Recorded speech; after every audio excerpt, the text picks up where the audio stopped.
আপনারা জানেন যে আমাদের FC women's Asia cup qualifying round আছে জুলাইয়ে। তো সেটাকে সামনে রেখে আমরা অনেক দিন থেকেই চেষ্টা করে যাচ্ছি ভালো দেশের সাথে FIFA friendly plus practice match খেলার জন্য।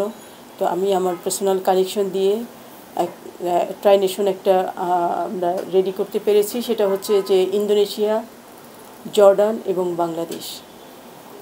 তো এটা খেলাটা হবে জর্ডানে। এখানে আমরা 2টা ম্যাচ খেলবো।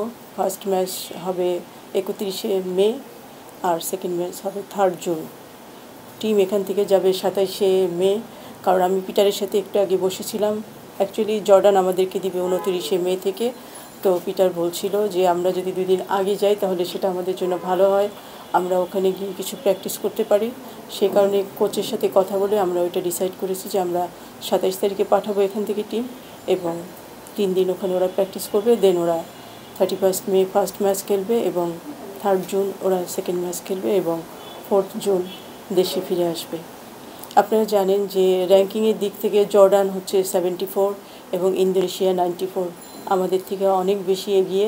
তো আমরা চেয়েছিলাম যে Asia cup FC women's Asia cup qualifying রাউন্ডের আগে আমাদের টিম একটা স্ট্রং টিমের সাথে খেলুক এবং তারা তাদের ল্যাকিংসগুলো বুঝতে পারুক, একইভাবে কোচও বুঝতে পারুক যে টিমকে কোন লেভেল থেকে আরও তৈরি করতে হবে, সেটাকে সামনে রেখে এটা করা। তো আমার মনে হয় যে এটা আমাদের টিমের জন্য অনেক বেশি ভালো হবে। কোচের সাথে এটা নিয়ে এখনও আলোচনা হয়নি। ওইটা অ্যাকচুয়ালি কোচের পার্ট, ওইটার ব্যাপারে আমি ইন্টারফেয়ার করব না। এটা টেকনিক্যাল পার্ট, এটা কোচ ডিসাইড করবে কোচ কী করবে, কোচ টিমটাকে কীভাবে সাজাবে সেটা কোচ ডিসাইড করবে। কোচ যখন দিক থেকে যুক্তিযুক্ত ছিল, মেয়েরা তো আপনারা জানেন যে একটা অবস্থার মধ্যে দিয়ে যাচ্ছিল, তো ওদের একটা মেন্টাল রিক্রিয়েশনেরও দরকার ছিল, একটা চেঞ্জ দরকার ছিল।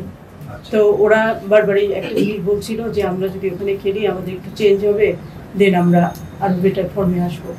তো এটাও আমাদেরকে কনসিডার করতে হবে সেই জায়গা থেকে, কারণ মেন্টালি যদি আপনি ইনভলভ না থাকেন তখন কিন্তু আপনি বেটার পারফরমেন্স কোথাও করতে পারবেন না বা ভালো এফোর্টও দিতে পারবেন না ওই জায়গা থেকে। যে ঠিক আছে ওদের একটু চেঞ্জ হোক আর একটা চেঞ্জ হয়ে আসুক। আমি অলরেডি আমি আজকে এসে আমি নামগুলো অলরেডি জিএসকে পাঠিয়ে দিয়েছি এবং বলে দিয়েছি যে তাদের কন্ট্যাক্টগুলো করে